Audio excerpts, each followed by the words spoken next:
하나님의 말씀 역대상 19장 말씀입니다. 그 후에 암몬 자손의 왕 나하스가 죽고 그 아들이 대신하여 왕이 되니 나하스는 길란 야베스 사람들을 치려다가 사울에게 패배한 자입니다. 그가 죽고 이제 그 아들이 대신하여 왕이 되었는데 다윗이 가로되 한눈의 아비 나하스가 전에 내게 은혜를 베풀었으니 이제 내가 그 아들 한눈에게 은혜를 베풀리라 하고 사자를 보내어 그 아비 죽은 것을 조상하게 하니라.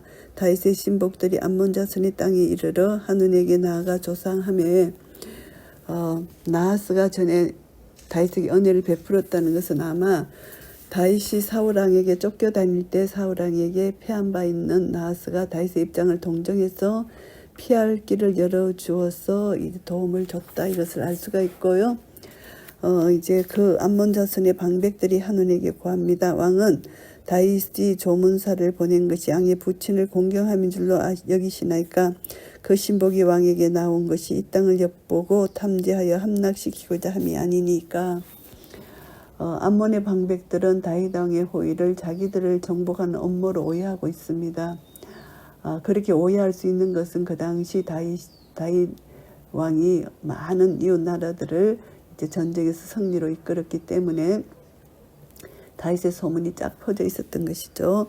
그래서 이제 이들이 두려워했습니다. 오해할 수밖에 없는 그런 상황이고요. 한눈이 이에 다윗의 신복들을 잡아 그 수염을 깎고 그 의복에 중동 볼기까지 자르고 돌려보내매 수염은 명예와 권위를 상징하는데 수염을 자른다는 것은 이들의 명예, 이것을 다 이제 송두리째 모욕을 주는 것이라는 것을 알게 됩니다. 그리고 의복은 중동 볼기까지 잘랐다. 그들의 수치가 드러나도록 잘랐다는 것입니다. 히브리 사람들은 속에 내의를 입지 않기 때문에 그들의 옷을 엉덩이 윗부분까지 잘랐다는 것은 벌거벗어 벗겨놓은 것과 다를 바 없는 잔인한 행위다, 이렇게 볼 수가 있습니다. 혹이 다윗에게 가서 그 사람들이 당한 일을 고하니라. 그 사람들이 심히 부끄러워하므로 다윗이 저희를 맞으러 보내어 이르기를 너희는 수염이 자라기까지 여리고에 머물다가 돌아오라 하니라. 수염이 자라기까지, 그들의 명예가 다 회복될 때까지 그게 머물도록 그들의 지혜와 명예를 보존해 준 것이고요. 암몬 자손이 자기가 다윗에게 밉게 한 줄 안지라. 한눈이 암몬 자손으로 더불어 은 1,000달란트를 아람 사람 나하라임과 아람 마아가와 소바에 보내어 병과 마병을 상내되, 이제 돈을 주고 이제 이들 주위의 사람들을 이제 사서 연합군을 만듭니다. 그래서 곧 병거 32,000승과 마아가 왕과 그 백성을 상내었더니 저희가 와서 메드바 앞에 진침에 암몬 자손이 그 모든 성읍으로 쫓아 모여와서 사울이 한지라. 이제 연합군이 이스라엘과 사울에 이제 서 있다는 것이죠. 다윗이 듣고 요압과 용사의 온 무리를 보내었더니 이제 다윗이 요압과 그 용사를 보냈습니다. 이 용사는 정예 부대입니다. 이들은 오합지졸 다 이렇게 연합군으로 모였지만 다윗의 요압 군대는 이제 정예 부대로서 숫자는 그들보다 훨씬 적지만 정신적으로 무장되고 하나님을 의지하는 그런 정예 부대, 소수 정예 부대가 이제 싸우러 나갑니다. 암몬 자손은 나서 성문 앞에 진치고 도우러 온 여러 왕은 따로 덜에 있더라. 암몬과 아랍 연합군이 남북으로 거리를 두고 진을 치고 있음을 보여주는데요. 요압의 군대를 협봉하려 했던 것인데 암몬은 자신들의 성문 라비의 성문 앞에 진을 쳤고 암몬의 군사들이 자신의 성 앞에 진치고 앞으로 나오지 않는 것은 돈으로 용병을 고용했기 때문에 그들이 대신 싸울 것으로 기대했다고 볼 수가 있습니다.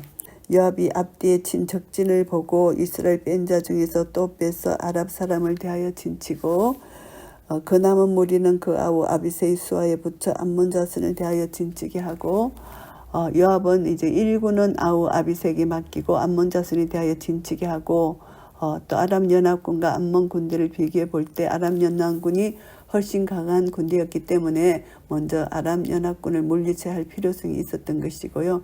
그래서 요압은 자신이 일꾼을 거느리고 아람 연합군을 선제 공격하기로 결정하고 뒤에서 협공을 노리는 암몬 군대를 움직이지 못하도록 하기 위해서 아비새로 하여금 그 앞에 진치도록 하였던 것이고요. 너는 담대하라. 우리가 우리 백성과 우리 하나님의 성읍들을 위하여 담대하자.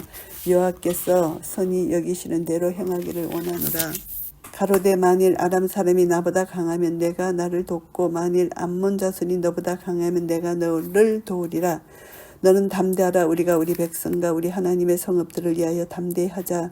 여호와께서 선히 여기시는 대로 행하시기를 원하노라 하고, 이제 요압은 여기서 이스라엘의 성읍들을 하나님의 성읍들이라고 말하면서 군사들에게 담대하자고 권합니다. 요압의 겉면에서 우리는 이스라엘의 모든 기업이 하나님의 선물이라고 확신한 그의 믿음을 발견할 수 있고, 이스라엘의 성읍을 위해서 싸우는 것은 곧 하나님께서 주신 기업을 지키는 명분이 있는 싸움이다. 그래서 이 전투에서 최선을 다하자고 요압은 권하고 있는 것이고, 결국 담대하게 싸울 수 있는 것입니다. 그래서 이제 여호와께서 선히 여기시는 대로 행하기를 원한다.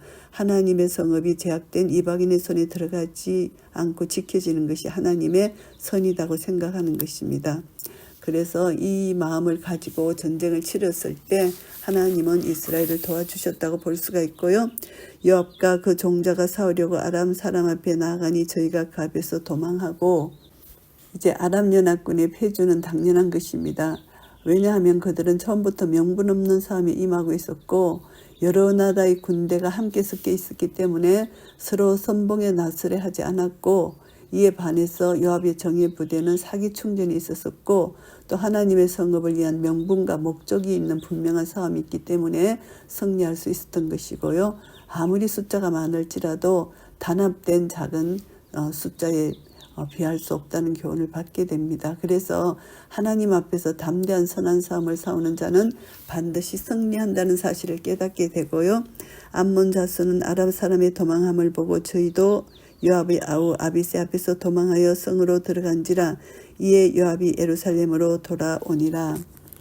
암몬 자손은 처음부터 자기네들이 다윗과의 싸움에서 승산이 없다고 판단하고 아람의 용병들을 막대한 돈을 주고 그 용병들을 고용했는데, 당시 아랍 군대는 병과 마병을 갖춘 부대고 강력한 힘을 소유했기 때문입니다. 그런데 그들의 의지가 되었던 아람의 용병들이 패주하자 암몬의 군대들은 전부 다 더욱 겁에 질려서 성 안으로 도피하게 된 것입니다.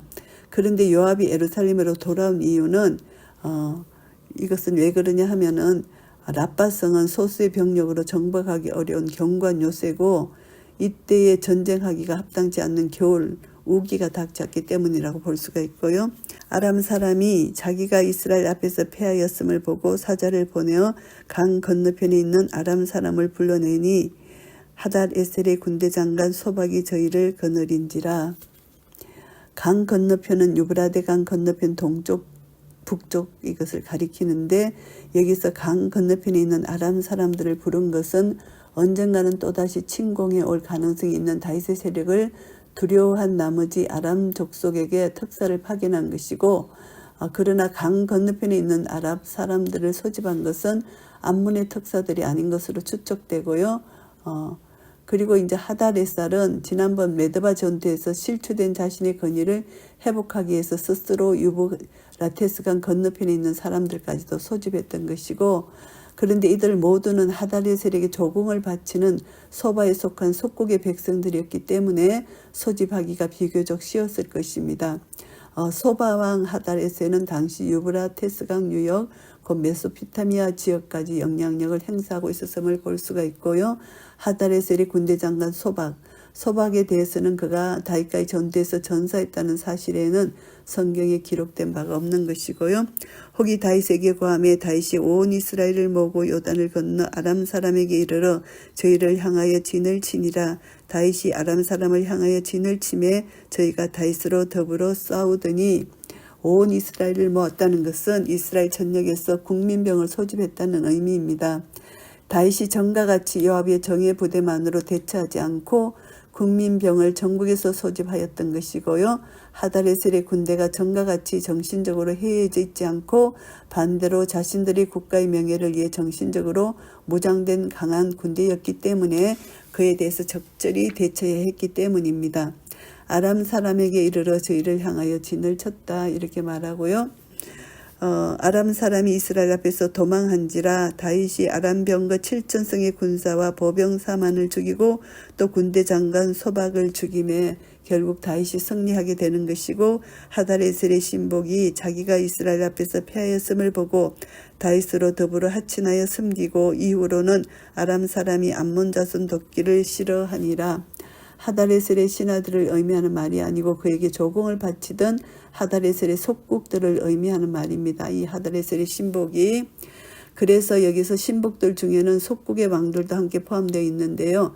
다윗으로 더불어 합친하여 섬겼다. 이 말은 아람의 왕들이 다윗의 속국이 되고 그에게 조공을 바치게 되었다는 말이고, 다윗 왕의 승리가 완전한 승리였다, 이것을 알게 됩니다. 역대상 19장 말씀을 정리하겠습니다. 1절부터 5절까지는 다윗 왕을 모욕하는 암몬입니다.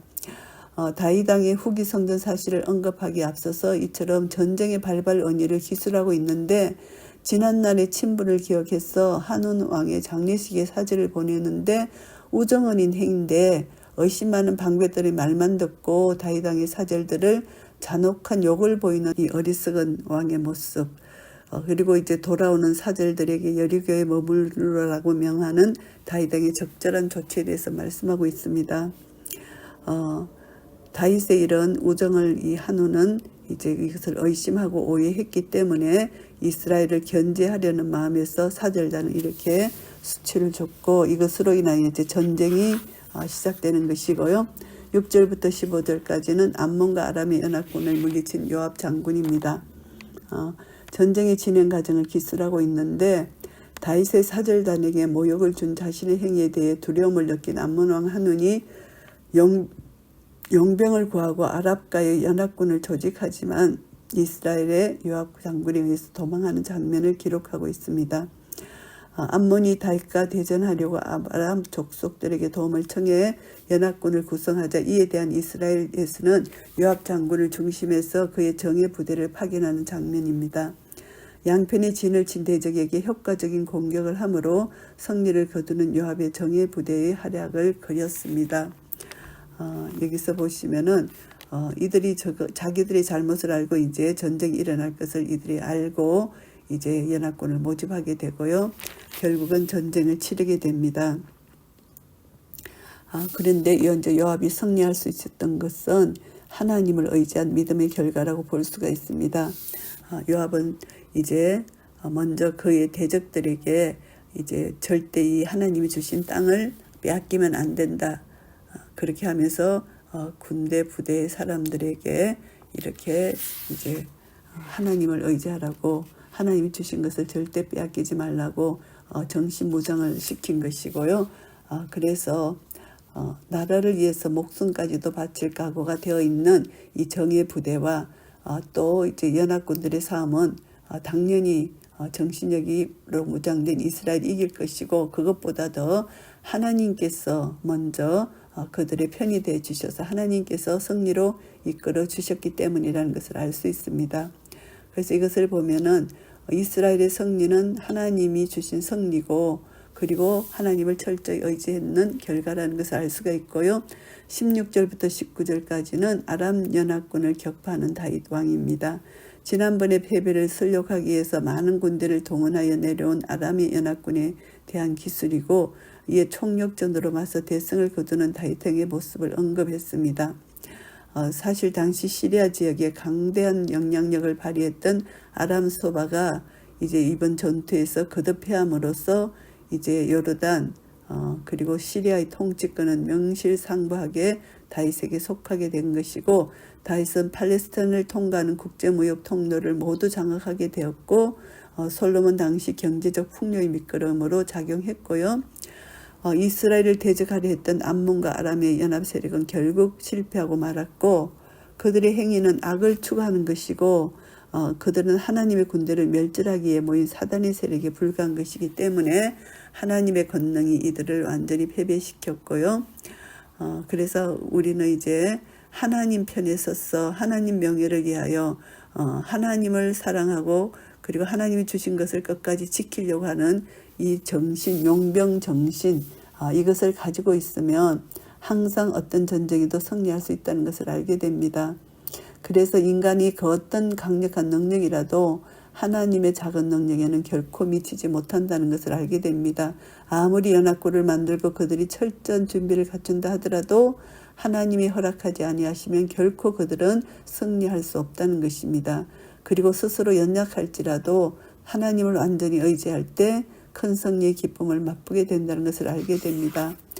그래서 우리는 다시 한번 하나님의 선하신 뜻을 조금 더 의심하지 말고, 그리고 날마다 하나님의 이름을 높이며 그 영광을 날마다 찬송하며, 그리고 하나님의 전신갑주를 입고 강하고 담대한 믿음을 가지고 우리가 영적 전쟁을 치를 때 하나님은 우리에게 하나님 나라 의와 평강과 희락을 누리게 하고 증거하게 하고, 이것을 통해서 이제 하나님이 크신 영광 받으시며 이 땅의 수많은 아직도 믿지 않는 자들에게 주님의 복음이 전극게 되는 승리를 보여줄 것입니다.